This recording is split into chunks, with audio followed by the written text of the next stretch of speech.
आजचा रेस्क्यू आहे विहिरीतला. मग मी गाडी घेऊन पोहोचलो रेस्क्यू साईटवर. तिथे पाहिलं तर घोणस जातीचा साप विहिरीत पडला होता.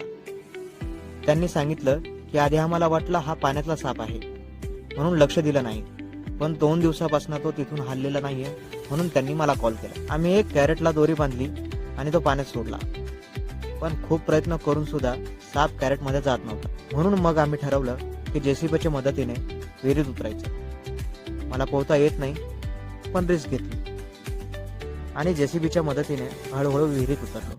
Pulling up black windows once you go down. You must be crazy if you think that I'ma slow down. Don't wanna hear it talking shit from the drama. Keep it coming, I'ma send you to your mama. Mr. Whip, whip, whip, and the gun down. Dropping bodies. आणि 1 तास प्रयत्न केला तेव्हा तो शेवटी घोणस साप safely कॅरेटमध्ये गेला.